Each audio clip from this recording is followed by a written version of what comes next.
사람이 세상을 살아가는 동안에 가장 중요한 것이 관계입니다. 이 관계가 뒤틀릴 때에 고통이 오고 또 불행이 옵니다. 우리 인생을 살아가는 데에는 세 가지 관계가 필요합니다. 하나는 인간관계입니다. 가정에서의 부부관계, 부모와 자식관계, 또는 이웃관계, 직장에서의 상하관계, 또 사회에서의 동료관계 등 사람은 사람을 떠나서 살 수가 없습니다. 또 하나는 물질관계입니다. 물질은 선도 아니고 악도 아닙니다. 어떻게 물질을 소유했으며 어떻게 사용하느냐에 따라서 그 가치가 다르게 나타날 뿐입니다. 물질 관계는 마치 배와 물과 같습니다. 물이 있어야 배가 움직이지만 그러나 그 배 안에 물이 들어가면 그 배를 침몰시키고 맙니다. 물질은 우리 인생을 움직이게 하는 굉장히 중요한 활력소가 됩니다. 그러나 그 물질이 양심을 뚫고 들어가고 인격을 뚫고 들어가면 마치 양심이 함몰당하고 인격이 침몰하고 오히려 하나님을 버리는 소유의 개념이 되어버립니다. 그래서 솔로몬은 이렇게 하나님께 고백을 했습니다. 하나님이여, 나에게 너무 가난하게도 마옵소서, 너무 부하게도 마옵소서. 내가 가난하여 남의 것을 탐을 낼까 두렵고 내가 너무 물질이 많아서 하나님이 어디 있느냐 하나님을 버릴까도 두렵사오니 가난하게도 마시고 부하게도 말라는 거예요. 이 말은 내가 감당할 수 있는 소유만큼이 진정한 축복이라는 겁니다. 여러분, 억만금을 주어도 신앙이 흔들리지 않는 사람이 있는가 하면 조금만 나아져도, 조금만 명예를 잡아도, 조금만 자리가 올라가도 하나님을 버리고 양심을 버리고 인격을 버린다면 그 소유는 행복이 되지 못하는 것입니다. 한 해 동안도 물질 관계를 잘 맺고 사는 여러분 되기를 축복합니다. 그 다음은 하나님과의 관계입니다. 이것은 생명관계라고 말합니다. 하나님과의 관계를 잘 맺고 살 때에 마음에 평안이 있고 안식이 있습니다. 지혜를 얻고 축복된 관계로 살게 됩니다. 그래서 요한삼서 1장 2절에 사랑하는 자여 내 영혼이 잘됨 같이 내가 범사에 잘되고 강건하리라고 이렇게 약속합니다. 하나님과의 관계는 바로 본질 문제입니다. 먼저 하나님과의 바른 관계 속에서 물질 관계, 인간 관계가 잘 맺어져야 합니다. 이것을 영적 관계라고 말합니다. 성경의 뿌리는 영적인 관계에서 출발합니다. 뿌리가 병들면 아무리 큰 나무라도 넘어지고 맙니다. 영적인 관계에서 병이 들면 인간관계, 물질관계, 하나님 관계가 뒤틀리게 되는 겁니다. 그러므로 영적인 관계를 잘 맺고 사는 것이 가장 큰 은혜입니다. 이것을 위해서 우리는 영성을 회복해야 됩니다. 그래서 올해 표어를 우리는 영성을 회복하는 영안 공동체라고 하는 이런 표어를 정했습니다. 따라합시다. 영성을 회복하는 영안 공동체, 영성을 회복하는 영안 공동체라고 표어를 정했어요. 올 한 해 동안 무엇보다도 영성 회복을 위해서 기도 많이 하시기를 축복합니다. 그러면 영성이란 무엇이냐? 영성을 여러 가지로 표현합니다. 사전에는 신령한 품성이라고 하고 또 영이신 하나님의 성품을 닮아가는 것이라고 했습니다. 저는 더 나아가서 하나님의 백성들이 하나님과 신령한 교제를 나누는 것을 영성이라고 표현하고 싶습니다. 하나님의 성품을 닮아갈 때에 자연적으로 하나님과 깊은 영적인 교제를 이루어지게 되는 겁니다. 이런 영성이 회복될 때에 우리 영이 맑아집니다. 영적인 감동이 많고 총명이 맑아지게 됩니다. 그래서 사도 바울은 오늘 본문에 영성이 깊어지려면 먼저 할 일은 뭐냐? 우리가 버려야 할 것들을 제시해 주고 있습니다. 그래서 오늘 본문에 보면은 너희는 이방인과 같이 무엇보다 허망한 마음을 버리라, 이렇게 말씀합니다. 17절 우리 한번 같이 읽어보겠습니다. 그러므로 내가 이것을 말하며 주 안에서 증언하노니 이제부터 너희는 이방인 그 마음에 허망한 것으로 행함같이 행하지 말라.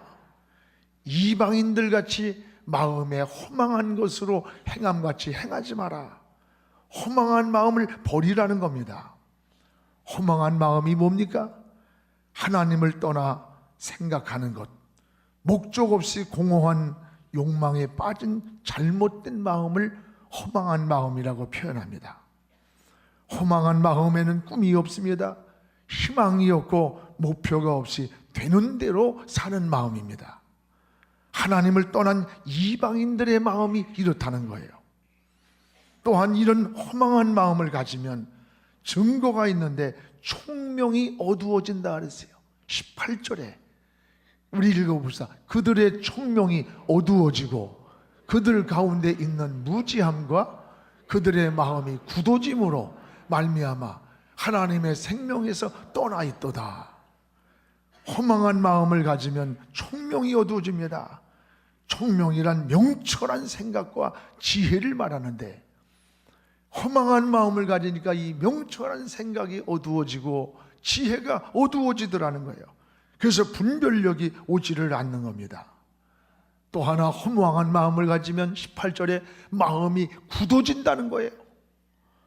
여러분, 굳어진다는 말은 깨달음이 없고 무감각한 마음을 말하는 거예요. 은혜가 뭡니까?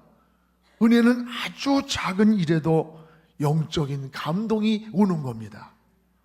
여러분, 찬송만 불러도 마음이 찡하고 주여만 불러도 가슴이 뭉클하고 하나님의 말씀을 들어도 힘이 나고 지혜가 생기고 평안하고 기쁨, 소망이 생겨서 막 주를 위해서 일하고 싶은 마음, 봉사하고 싶은 마음에 눈물이 울컥울컥 솟아날 때가 있어요. 이게 바로 은혜 안에 사는 마음이에요. 근데 은혜가 떠나면 마음이 굳어지는 거예요. 마음이 굳어져 가지고 말씀을 들어도 감동이 오질 않아요. 찬송을 불러도 감각이 없어요. 기도를 해도 영감이 없어요. 여러분, 은혜를 경험해 본 사람은 신앙생활하면서 눈물이 마를 때, 마음의 감동이 떠날 때 얼마나 괴로운 것인가를 잘 알게 됩니다. 우리는 마음이 굳어지지 않도록 허망한 마음을 버려야 됩니다. 또한 허망한 마음을 가지면 18절에 하나님의 생명에서 떠나게 된다 그랬어요. 생명에서 떠나게 된다. 총명이 어두워져서 깨달음이 없을 뿐 아니라 분별력이 상실되고 또 마음이 무감각해지니까 자연히 하나님이 멀어진다는 거예요. 하나님을 버리게 된다는 거예요. 그것보다 더 무서운 타락은 뭔 줄 압니까? 19절에 나와 있습니다. 19절에 자신을 방탕에 버리게 된다. 그들이 감각 없는 자가 되어 자신을 방탕에 방임하여 모든 더러운 것을 욕심으로 살아가게 된다는 거예요. 인생을 마음에 감동이 없고 깨달음도 없고 그리고 자신을 방탕에다가 던지게 된다는 거예요. 언제? 허망한 마음을 가질 때. 여러분, 방탕이 뭐예요? 무절제한 마음 아닙니까? 될 대로 되라. 자신을 무절제한 함정에 던져버리는 겁니다.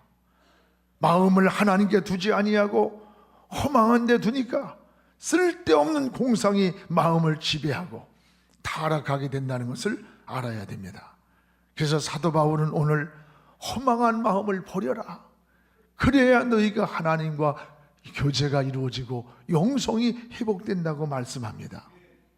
지난번에 택시를 탔는데 그 기사 아저씨가 같이 가면서 저희가 자살하려고 하는 사람을 한 사람 살렸습니다 그래요. 그러면 하는 말이 택시를 타고 자살을 하려고 하는 거예요. 근데 그분하고 이야기를 나누다가 다시 길을 돌이켰다는 겁니다. 자신은 로또 복권을 사는데 매주 100만 원에서 200만 원의 로또를 산대요. 재산을 다 털어먹고 남의 빚을 얻고 그것도 모자라 사채까지 얻어서 아주 다 망하고 이제는 끝장이 났다는 거예요. 그런데도 한 번의 기회가 꼭 올 것만 같은 그 유혹을 이기지 못해서 그것을 한 번의 기회를 기다리면서 또 사고 또 산다는 거예요. 로또의 한 번의 기회는 길을 걸어가다가 벼락을 16번 맞는 것보다 더 어렵답니다. 그러니까 길을 걸어가다가 벼락 16번 얻어 터지는 것보다 더 어려운 당선이 로또라는 거예요. 그런데 그 기회를 기다리는 허망한 망상들이 인생을 병들게 만들었다는 거예요. 여러분, 바울은 20절에 이렇게 말합니다. 오직 너희는 그리스도를 그같이 배우지 아니하였느니라. 오직 너희는 그리스도를 그와 같이 배우지 않았다. 허망한 마음으로 인생을 살도록 배우지 않았다는 거예요. 이게 다른 거예요. 오늘 사랑하는 여러분, 인생의 허망한 마음이 얼마나 무서운 마음인가를 깨달아야 돼요. 오늘 여러분, 하나님과 깊은 교제 속에서 새해의 꿈을 가지십시오. 목표를 정하십시오.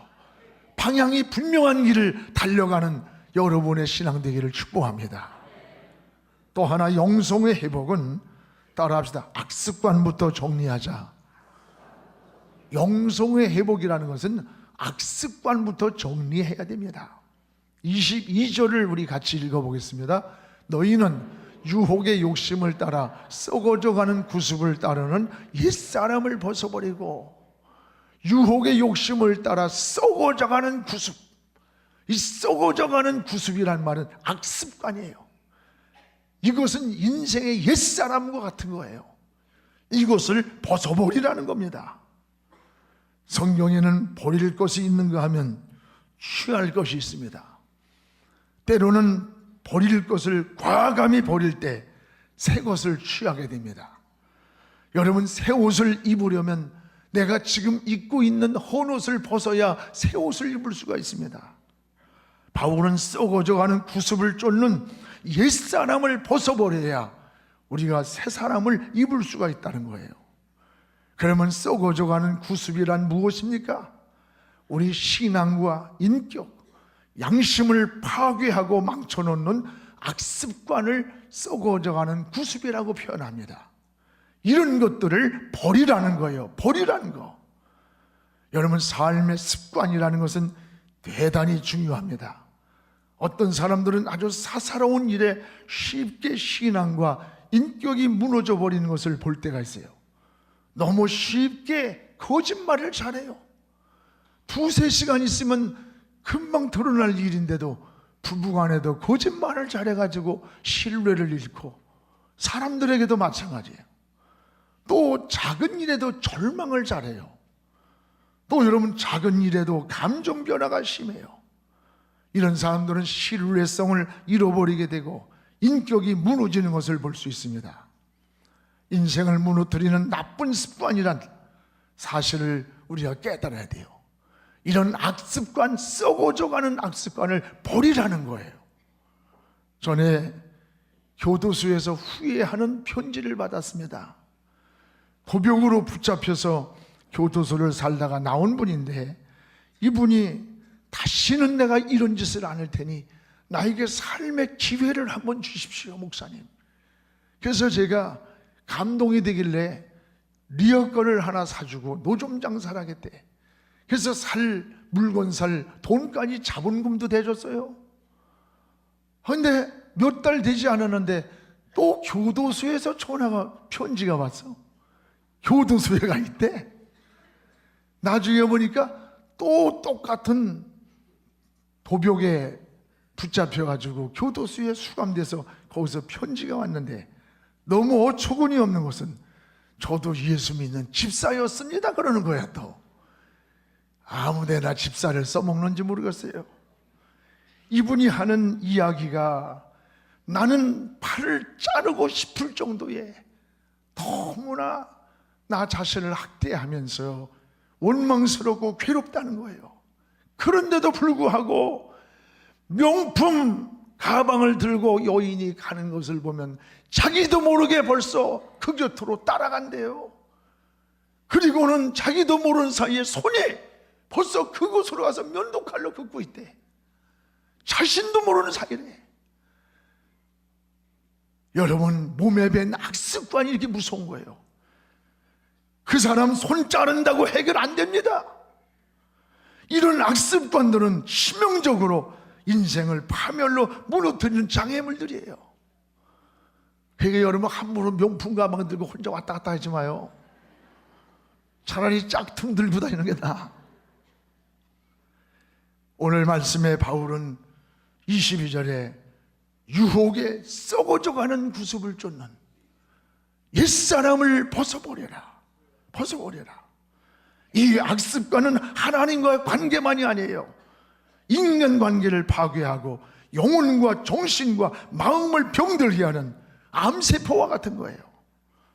악습관은 마치 눈알을 빼는 심정으로, 손을 자르는 심정으로 끊어버려야 새 사람이 되는 거예요. 그래야 건강한 마음, 건강한 정신, 건강한 삶을 살아갈 수가 있습니다. 사람이 아무리 못된 사람이라도 10가지 습관 안에 있다고 하지 않습니까? 여러분, 나의 인격과 내 가정과 내 신앙을 무너뜨리고 삶을 파괴하는 악습관이 있다면 거기에서 우선순위로 한 가지를 정하세요. 그리고 그 한 가지를 위해서 집중적으로 기도하세요. 많은 거 기도하지 말고 한 가지. 여러분, 그 한 가지, 하나님, 저는 이것 때문에 내 인생이 무너집니다. 나는 이것이 내 인생의 가장 약한 부분입니다. 나는 이성입니다. 나는 감정입니다. 나는 나쁜 습관입니다. 그 한 가지입니다. 그 한 가지를 하나님께 기도하며 버리는 실천을 해보십시오. 하나님이 도와주십니다. 성령이 도와주십니다. 이것이 신앙의 능력이에요. 내 힘만 가지고 되는 게 아니에요. 그 한 가지를 집중으로 기도할 때, 그리고 실천하려고 할 때 하나님의 도움이 나타나요. 성령의 역사가 일어나는 거예요. 이게 신앙의 능력입니다. 또 하나, 영성의 회복은 마음이 새로워지는 거예요. 따라합시다. 마음이 새로워지는 것이다. 이 마음이 새로워지는 겁니다. 오늘 23, 24절을 같이 읽어봅시다. 오직 너희의 심령이 새롭게 되어 하나님을 따라 의와 진리의 거룩함으로 지으심을 받은 새 사람을 입으라. 마음이 새로워지는 겁니다. 여러분, 주님의 말씀을 보세요. 주님의 말씀을 물질 문제, 정신 문제 이전에 항상 마음의 문제를 먼저 말씀하셨어요. 주님 당시에 가장 책망을 들인 바리새인 서기관들이 얼마나 11조 생활, 주일 성수, 절기 잘 지키며 금식 잘했습니다. 그런데 그들을 향해 외식하는 자들, 너희 속은 무덤 속 같다. 이게 뭐예요? 마음의 문제였어요. 마음의 문제를 지적하며 책망했던 거예요.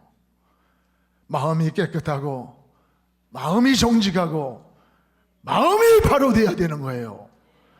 작은 것이라도 내 마음속에 꼬림칙하면 여러분 중단하십시오. 이까짓 것쯤 아니에요. 때로는 우리 마음속에 이까짓 것쯤 하는 작은 것들이 우리의 신앙과 인격을 송두리째 무너뜨릴 수 있음을 알아야 됩니다. 어느 날 아프리카에서 비행기가 이륙을 못하고 있었습니다. 이유인죠. 기체 내에 작은 쇳제 한 마리가 들어간 거예요. 그래서 이륙을 하지 못하고 4시간 동안이나 이 생지를 잡기 위해서 노력을 하고 끝내 잡았어요. 여러분, 그 후에 거대한 여객기가 창공을 향해 날았습니다. 이 작은 쥐가 생지가 기관 고장을 일으킨다면 아무리 큰 비행기라도 그 비행기는 추락하기 때문입니다. 이처럼 아무리 위대한 인간도, 명성이 있던 인간도 아주 작은 것에 마음이 무너질 수 있다는 것을 우리가 꼭 잊지 말아야 합니다. 마음의 생지처럼 숨어있는 사탄으로 하여금 우리 인생이 실패할 수 있음을 알아야 돼요. 그러므로 무엇보다 우리 마음을 새롭게 살기를 하나님께 기도해야 됩니다. 성경에서 말씀하시는 새 사람은 새 옷을 입어서 새 사람이 아니에요. 날이 바뀌어서 새 해가 아니에요. 결심했다고 새 사람 되는 거 아니에요. 우리의 마음이 새로워질 때에 모든 것이 새로워지는 거예요. 마음의 문제예요. 마음의 문제. 여러분, 한순간이 아니라 날마다 마음을 새롭게 가져야 합니다. 영성의 회복이 뭡니까? 근본적으로 심령이 새로워질 때에 하나님과의 교제가 깊어지면서 교제를 나누게 되는 거예요. 그러면 이런 심령의 새로움이 어디에서 옵니까? 무엇보다 기도하시기 바랍니다. 기도는 만사를 변화시키는 능력입니다. 기도 속에 기적이 있습니다. 우리가 할 수 없는 일들을 할 수 있는 능력의 손이 기도 속에 있습니다. 전에 사업을 하다가 지방으로 이사를 간 분이 있어요. 그 부인이 모태신앙인데 남편은 알코올 중독자로 술을 안 마시면 머리를 막 흔들어대고 손을 막 벌벌 떨면서 불안해가지고 어쩔 줄을 모르다가도 소주 몇 잔만 싹 들어가면 또 언제 그랬느냐는 식으로 아주 안정이 와요. 그게 술병을 차고 다니는 거예요. 그런데 그 부인이 모태신앙으로 굉장히 믿음 생활을 잘해요. 늘 철야를 하고 금식을 하면서 새벽마당 나와 울면서 하나님, 우리 남편 하나님께로 돌아오게 해달라고, 우리 자식들이 이런 무서운 유전을 물려받지 않게 해달라고 울면서 막 2시간씩, 어떤 데가 뭐 아침에 출근해 보면 아침까지 혼자 울부짖고 있어요. 이렇게 기도하다가 지방으로 가셨는데 한 10여 년 전에 지난 후에 그분을 만났어요. 부부를 만났는데 이 부부가 할렐루야 목사님 그래. 그래서 저 주종뱅이가 또 술주정을 하는구만 그랬더니 아닙니다. 저 술주정하는 게 제정신이에요. 저 옛날에 주종분이 아니라 이제 내가 새 사람 됐어요. 지금 예수 믿고 집사까지 됐다는 거예요. 그리고 그렇게 알코올 중독으로 떨던 모습이 술도 다 끊어지더라는 거야. 이것은 우리 집사람의 중복이더라는 거야. 그 남편이 하는 얘기예요. 우리 집사람이 나를 위해서 희생했던 미랄과 같은 중복이도가 나를 이렇게 만들어줬다고 하면서 자기의 변화된 모습을 고백하는 것을 봤습니다. 여러분, 기도는 만사를 변화시키는 능력입니다. 기도 속에는 우리가 할 수 없는, 따라합시다, 하나님의 손. 기도 속에는 우리가 할 수 없는 하나님의 손이 있다는 것을 알아야 돼요. 기도할 때 영성이 회복이 되고 기도할 때 변화가 일어납니다. 또한 영성 회복은 성령의 충만 속에서 이루어지는 거예요. 여러분, 우리 마음이 날마다 새롭게 사는 비결은 성령의 능력을 의지하는 겁니다. 칼빈은 몸이 약했습니다. 그는 강단에 설 때마다 성령이여 오소서, 성령이여 오소서, 성령의 날 도와주소서, 간절하게 성령님의 도움을 구했다는 거예요. 그럴 때면 약하던 몸이 강단에 설 때면 어디서 왔는지 모를 위로부터 힘이 임하는 것을 경험했노라고 고백을 합니다. 그렇습니다. 여러분, 우리는 여러분의 힘만 가지고 안 됩니다. 노력도 한계가 옵니다. 성령의 능력을 의지하십시오. 놀라운 변화가 일어날 것입니다. 성령은 마음에 꿈을 주십니다. 담대함을 줍니다. 성령은 기쁨과 평안을 회복시켜 줍니다. 성령 충만할 때 영성이 회복되는 것입니다. 성령의 바람이 다시금 우리 마음속에, 우리 한국교회에, 그리고 이 민족의 분단된 역사 위에 오순절 성령의 바람이 불어오는 그런 새해가 되기를 주의 이름으로 축원합니다.